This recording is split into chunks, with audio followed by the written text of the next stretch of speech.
and welcome back to the latest episode of the Master of None podcast. I am your host, as always, Stephen Murphy, and tonight we have a special guest. A second time on the podcast, we have the man, the myth, the legend again, Paul Mullen. Paul, first of all, how are you? Yeah, not too bad, Stephen. Not too bad. Thanks for having me again. Yeah, so it must be an amazing, moment in your life to be the second time on this prestigious podcast.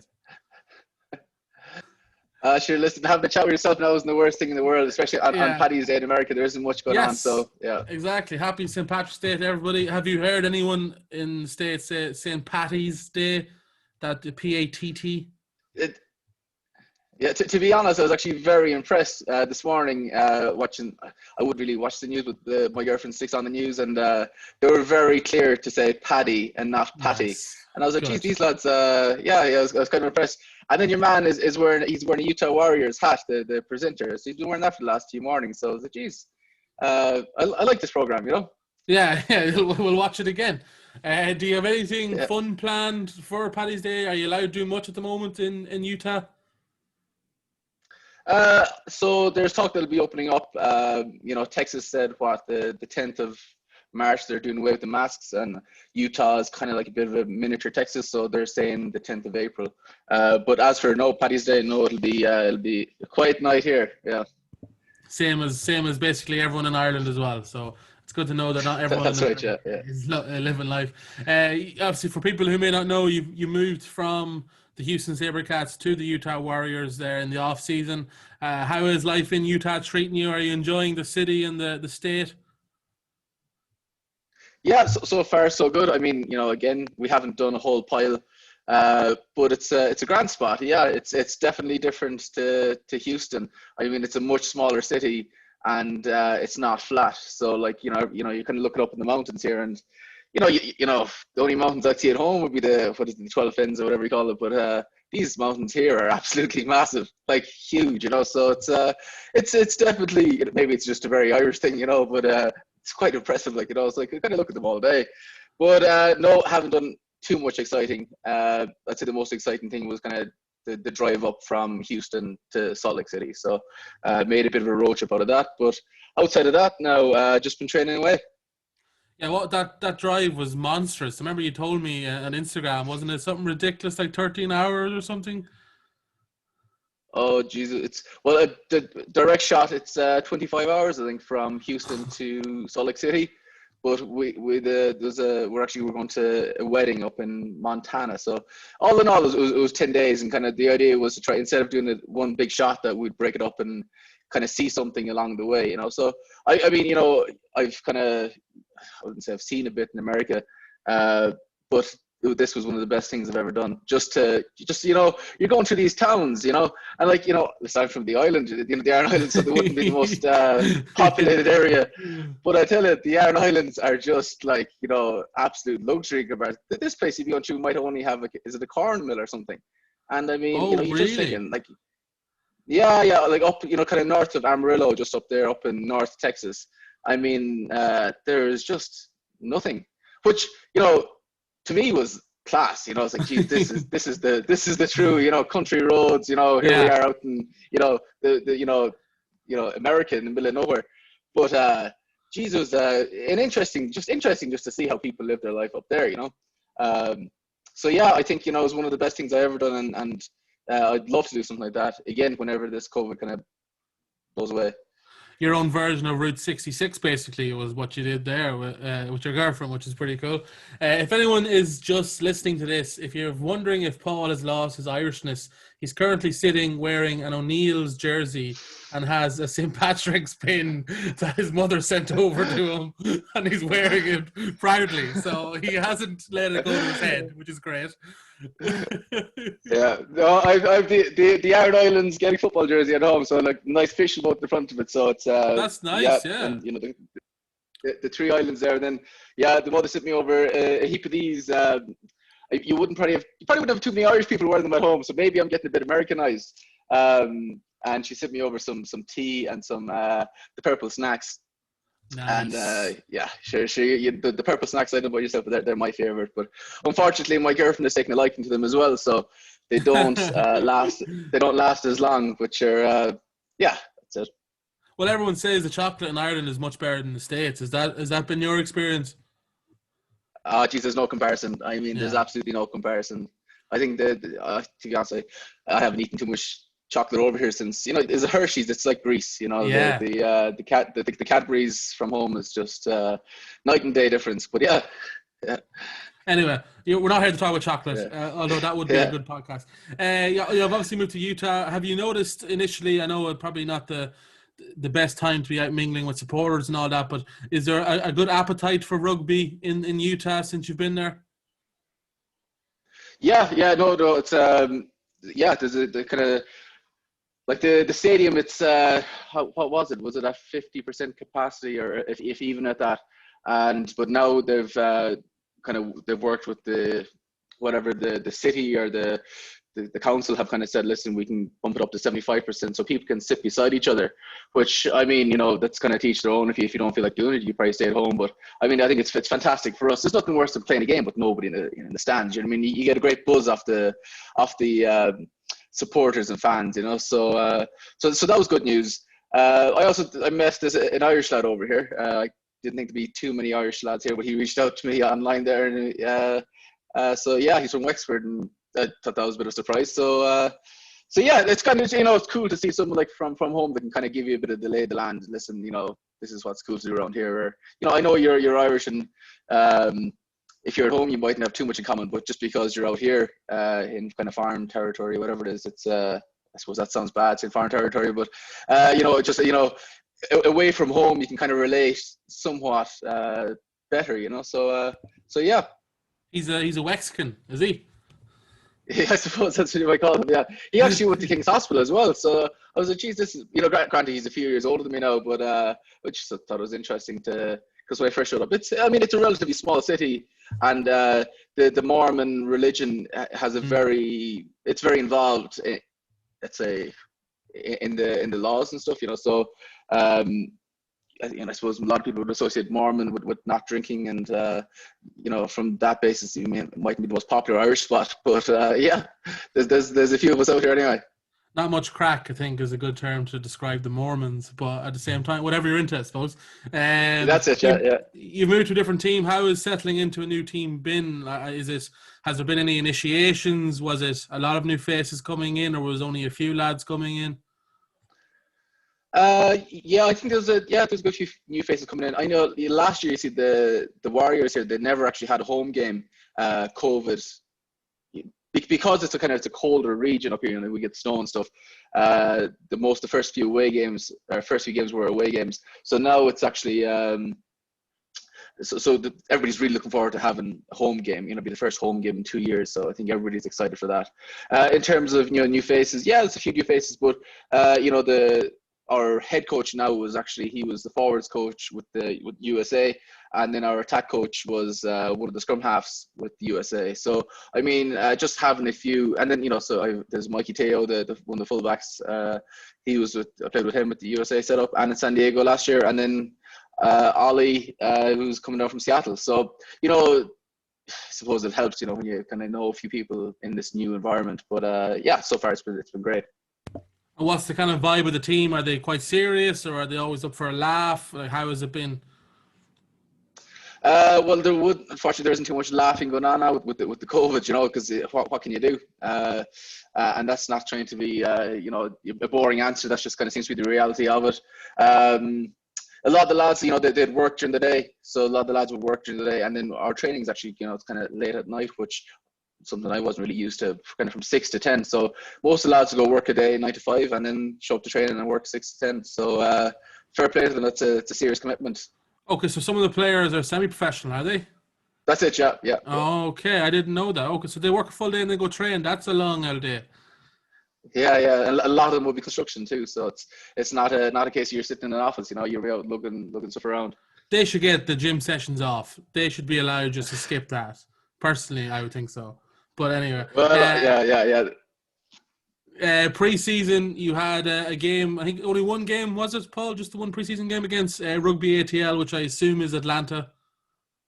That's right. Yeah, we played them about. It's coming up in 2 weeks. Yeah. 2 weeks ago, he's lost. Whatever. How did that game go? Though, when was the last time you played a game of rugby? Yeah, that was the first game in almost a year, actually. Yeah, So it must have almost a been great year. to get back out Last on year we played the it. pitch. Yeah, no, it was. Yeah, just preseason is just. I mean, I don't know, teach their own, but it's just it's a lot of running, and it's kind of mindless kind of work. You just have to just get after it. Well, at least now when you're playing a game, you have a reason to, to work hard to get to the next ruck or whatever it might be. So it's fantastic to be back playing games. And was it great to, was there fans at that game? I assume there wasn't. Yep. No, Oh, there there was, was. yeah. Oh, great. Those fans, but again, so I can't remember, was it 30% or 70%? But Right. again, like a fantastic sign or a promising sign for the Warriors here is that there was you know those fans without tickets. Do you know what I mean? So it wasn't like there wasn't enough tickets for the fans. So that's that's nice to see, really, isn't it? It's great to see. Yeah, there's a hunger there, obviously. Yeah. How's your game personally feeling, Paul? How has the preseason been for you? Do you feel you're at a good level? Yeah, well, so one of the things when I showed up here, and again, I mentioned we kind of done that big old road trip, if you will. You're kind of sitting in the car for maybe 6 hours a day, not doing a whole pile of exercise. And when I landed up here, I think I ran. I didn't have a fitness test the first day. I think it was like the second day, and I was absolutely dying. And I was like, man, I have a lot of work to do. But realizing that the altitude, we're close to a mile high up here, and the difference it has on it is massive. So it'll be very interesting to see what it's like when we go back down to see, hopefully we'll have some sort of advantage that we're not doing this for no reason at all. But it's amazing the effect it has, yeah. They say that I'm a big basketball fan, and they say that teams that go to Denver to play the Nuggets, they tire quickly. They don't. It's very tough to actually win a game in Denver because of that altitude. So hopefully that would be very similar for yourselves. Hopefully, one can only hope anyway, yeah. Yeah, down at sea level, you'll be like a Kenyan marathon runner, Paul, at this stage. Well, I don't know about that now, but if it was an extra, a couple of percent, yeah, any little thing helps at all. But yeah, no, it's the altitude is definitely interesting, right? But yeah.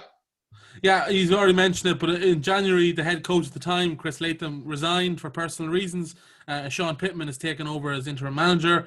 How was that then for the team? Was that a big switch, or was Sean basically kind of continuing on, the Chris's sort of ideology? So if I'm totally honest, I actually never met Chris, and didn't even have a chat with him actually. So I know that a lot of the boys talked highly of him, but again, I'm sure it was personal reasons, and I have no idea what it had. But I think we're all just, to be honest, we're all just hungry to have rugby again.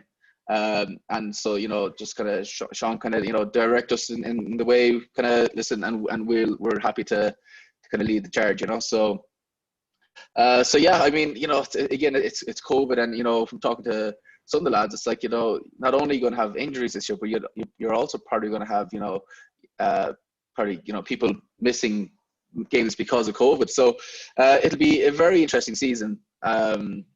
Yeah, I've probably gone off on a tangent there, have I? You're all right. You're okay. Pittman, who was interim manager, he was a prop in his playing career, I believe. Is that an advantage to yourself that when your head coach is so knowledgeable in the area that you play, that has to be an advantage for yourself? Well, I suppose, yeah, I'd like to think that he'd be, I suppose not I'd like to think, but, if he's a prop or even a front row at all, you'd imagine that he'd like to have a solid set piece. And I mean, that's kind of that's my cup of tea, Yeah, exactly. And has that been the case so far in the training in the pre-season? He's focusing on a solid scrum and a solid line out? Yeah, I mean, that's going to be, I'd like to try and make sure that our scrum is solid anyway. There's nothing worse than going backwards in the scrum. So, I mean, it's the worst feeling in the world.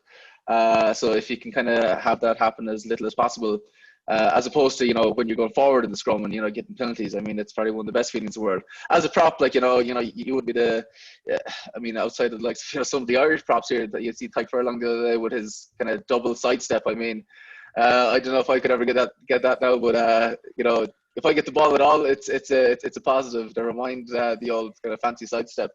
So yeah, I mean, just for me to, if we could nail our scrum and line out to give our backs, with some serious backs, to give our backs a solid platform. That's kind of my, my goal really. Yeah.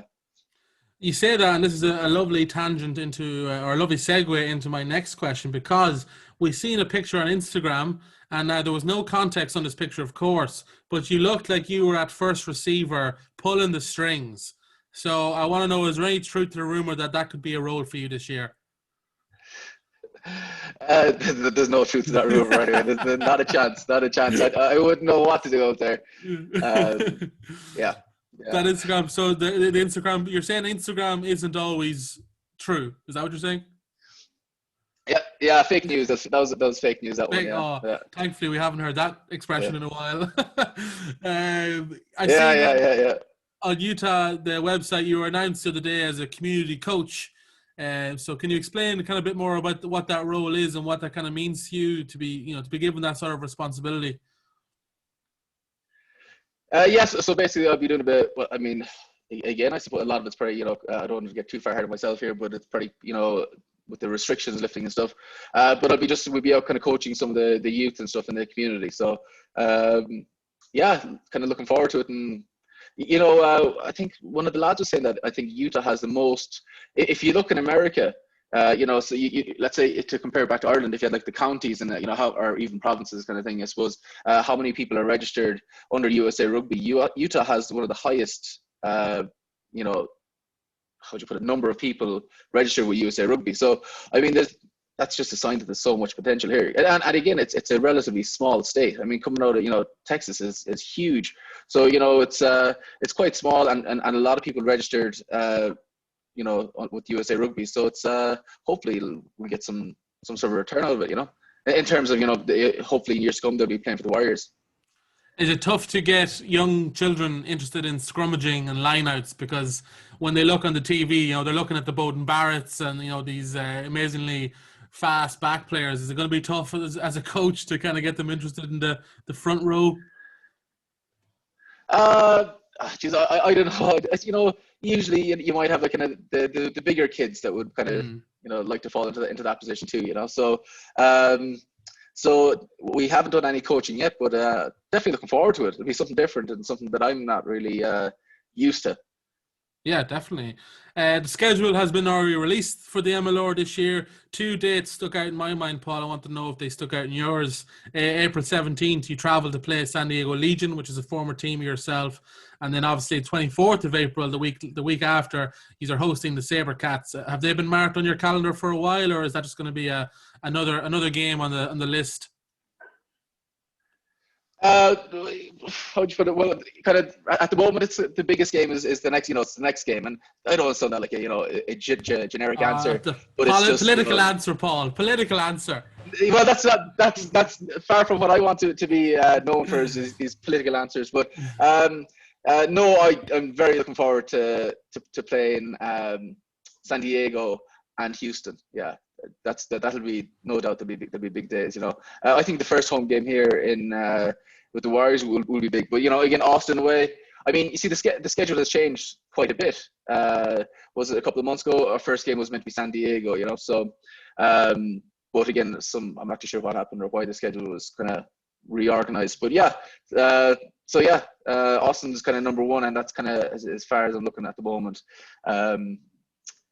How do you pronounce so that? I don't know, yeah. How do you pronounce that Austin's team? What is it? Is it Gilgronis, Gilgronis? Gilgronis, yeah. Gilgronis. I was looking at it yesterday. I was like, I'm going to murder that if I try and pronounce that. So I was hoping you would do that for me. We've seen a few huge names sign with the MLR this year across the teams. Chris Robshaw, Matt Gitto and Adam Ashley Cooper, to name a few. Can you tell us how much does that speak to the strength of the MLR and its attraction, that these players, which are massive names, albeit towards the end of their career, but still ready to play rugby, that they're signing for these teams and moving to America to play in the MLR? Yeah, I mean, I think it's fantastic. I think it's really fantastic, and I mean, even on a different note, it exposes like. Did somebody mention it before? I don't know where it was. I think maybe it's AJ had done a podcast a while back. He was kind of saying that when you're in Ireland, you're going for the provinces, right? So like your kind of first professional contract or whatever, and you want to get a contract with the provinces, and then once you don't get that contract, you're kind of like, well, what options do I have now? And I think with these big lads, big signings, coming to the MLR, it gives you, the chance. Do you know what I mean? It's like, yeah, so listen, I mightn't get the contract in, Leinster, Connacht, Ulster, Munster, but sure, we'll might be some interest in America. I mean, granted, you can go to England as well, but or France for that matter, but you can go to a lot of places. But I just think it's great to give that exposure, to America, and it's just the way the MLR is kind of set up. I think, I think I said it last time. It'd be very interesting to see where it's at in 3 years. Never mind 5 years. I mean, it's going to be. I think we're here for the long haul, and it's going to be exciting. Yeah, we had Luke Carty on from who was on the Connacht books. Now signed with the LA Giltinis or Giltinis, however they're pronounced. And like he's putting up Instagram stories of the the LA Coliseum, the sun's beating down. He's playing with Adam Ashley Cooper and Matt Gitto, and it's like, people felt sorry for him leaving Connacht, and you're like, this is ridiculous. He's living the dream in in LA. It's incredible.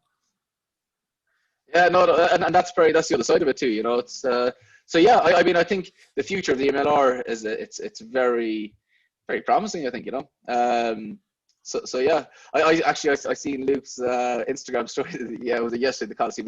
That place looks incredible. I mean, it's just serious thing. And I know, did he say he missed the dog tracker on the outside? But sure, yeah. I know, we sent him at the time as well. Like the owner of the team was apparently like a billionaire, and they were saying like, surely it can't be that much to put a dog track around the Coliseum. It's just a bit of sand and a few posts. But what's your expectations for the Utah Warriors this year, Paul? What they've been very competitive since they've joined. He's hoping for more of the same and push on to possibly contend. Yeah. Again, not trying to buy the whatever you call the political answer, but yeah, I mean, we'd love to get to the I suppose the knockout stages. Really, that's where you want to go and go from there.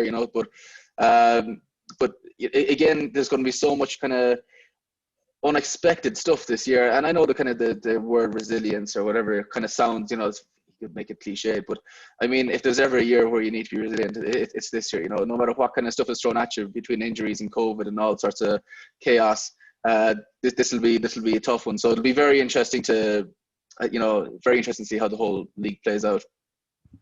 Yeah, we're looking forward to following it because it's free to air on Rugby Pass, I believe, which is great. So everyone can watch it, and you don't have to, a bit like the Super Rugby, you don't have to watch it live because obviously the time difference is going to be a bit of an issue. You can watch it anytime. So it's going to be great to actually look at all these sports, and all these leagues need eyeballs on them. So it's going to be fantastic to keep track of them. I put out on Instagram and Twitter, Paul, to ask for a few questions. If anybody had any questions to send in, I got a few, and funnily enough, not many about rugby. A lot of them seem to be people that who wanted to ask very specific questions. The first one we got was from a certain Owen Mullen, who asked, who is your favourite brother? Jesus. Go away. Well, Owen, my brother, of course. Yeah, sure. I mean, yeah, does it make a difference? Yeah, there's I'm three brothers and one sister. So, who's my favourite? I love them all equally. Is that your political answer there for you? Another political answer from Paul. Who would have thought it? Who would have thought it? Well, Owen, you're my favourite because you sent in a question. So how is Owen getting on? Is he still cycling away? Yeah. So he's actually, I believe he's down in Mallorca. Last time I was talking to him, he's down there. There's a velodrome or something down there. So he's been training down there. So yeah, I can't say, I can't say I know too much. We haven't had a chat now in a while, so probably overdue. Maybe today would be a good day, Paddy say. No, yeah, exactly. Yeah, now's the day to do it. Second question came in from a Gordon Hanlon, who I believe is the performance analyst for the Gilgronis. Apologies if we're pronouncing that wrong. He asks, will Paul be scrummaging this year or just pointing at people's shoulders? So we're going to need some context with that one because I have no idea what that means. Yeah, well, I mean, I'm guessing here. Yeah, so Gordon he's actually from Dublin, and he's over there in Dallas for years, and then he got, as you said, the performance kind of analysis with the Gilgronis. Sure, I think when we played Atlanta, I'd say Gordon was probably studying that was the match, and I just seen the loose head kind of tucking his shoulder, and I was a ref, have a look at this, so. just in the scrum, I mean, you don't want to lose a kind of board in any, and usually if they tuck their shoulder behind the hooker, that's kind of what they're trying to do. So if I can kind of expose that, the idea would be that, listen, ref, tell us that to pull the shoulder out, so he's not going to be cheating on me. But I'd imagine that's what Gordon's getting at. But so yeah, hopefully we'll have a few solid scrums against the Gilgronis the weekend. Some nice little niggle already before a game. Your referee course that you did is obviously standing to you when you're calling out stuff like that.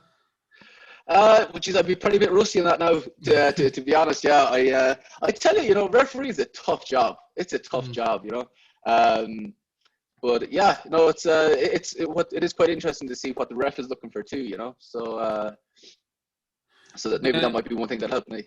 Yeah, the third question came in from Michael H. His profile was private, so I couldn't actually see his proper name. But again, I'm assuming he knows you because he said, "Do you prefer a Big Mac or a Joe Max?" Jeez, so I don't know if you know, Joe Max would be Joe Max is one of the pubs at home on the island, kind of overlooking Right. the Okay. harbour. I thought maybe it was a reference to Supermax. I thought maybe it was a comparing the two, but I'm glad there's context. Yeah. Well, Supermax used to be located right across the road from Joe Max, so I suppose from that way you had there was again, the island's quite small. Joe Max, the crack is always good in Joe Max, and I suppose the Big Mac, actually the Big Mac's a bit of an anticlimax really. It looks fantastic on paper, but when you get it, it's kind of small and never as tasty as it looks, It's true. I haven't had one in a while now, so things might have changed. I don't think they have. Paul. Yeah. I think you're spot on with that. Last question then is from Paul Gill. Again, just absolutely no context to this, but how was diving school last summer? It was brilliant, Jess. Paul Gill, another man from the island, fairly involved with the Connaught set up there. He's the hotels up there in Galway. And actually, because I hadn't seen him, in a while, last summer being the first time home in a while. So the diving was actually fantastic. I don't know if you do any diving yourself, but from Cavan, Paul, a landlocked county. I did not grow up diving, that's for sure. Yeah, but myself living on an island not all my life, but you're from an island and sure only diving this year, So true. Fantastic. Really, really enjoyed it. And where did you do that? On the island, yeah. So they just set up on a dive school there this summer. Yeah. So it's amazing. Like I've done a lot of snorkeling and swimming growing up, but never been able to kind of stay down too long. And just class. Really enjoyed it. So that was the last of our questions. Only one was about rugby, and that was even kind of a piss take towards you. So I don't know if that says more about my listeners or you, Paul. I'm not quite sure, but we'll leave that up to the people at home to decide. Look, we'll leave it up there, Paul. I don't want to keep you long. We'll check back in throughout the season, see how you're getting on. Anyone who's listening to this, get stuck into the Major League Rugby. It will be good this year. Plenty of big names. Support Paul, obviously, in the Utah Warriors, but support all the Irish boys. And let's keep it going. As you said, Paul, it's going from strength to strength. So it's going to be, look forward to seeing it progress throughout the years. Paul, thank you very much for joining me as always. And we'll do it again soon. Thanks again. Fantastic. Thanks for having me, Stephen.